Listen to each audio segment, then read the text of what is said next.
Turnbull, please, for 6 minutes. Thanks, Mr. Chair, and good afternoon, Minister. It's great to have you here, and thank you to you and your officials for all your hard work during this pandemic. And it's always great to have you at committee. I have two sort of lines of questioning. One in regards to supports for persons with people with disabilities, and youth, and more questions on youth employment and the skills strategy.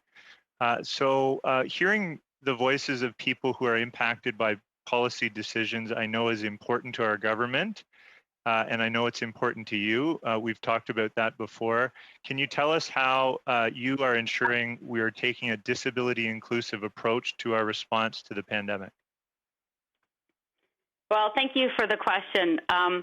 It was really exciting and beneficial to have the Accessible Canada Act as the backdrop or as the foundation of the work we could do in our pandemic response to ensure that it was disability inclusive.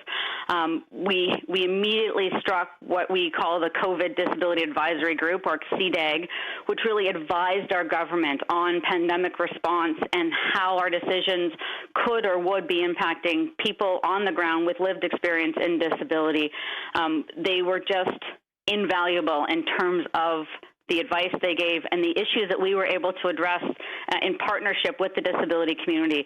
They provided advice and expertise to other government departments, public health, public safety, BAC, ESDC. For example, they identified provincial issues, and that let myself and other cabinet colleagues bring forward these issues to our PT colleagues.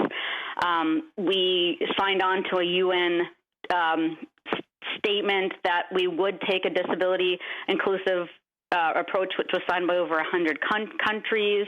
And of course, this, their effort and their advice resulted in the one-time payment of $600 to over 1.6 million Canadians.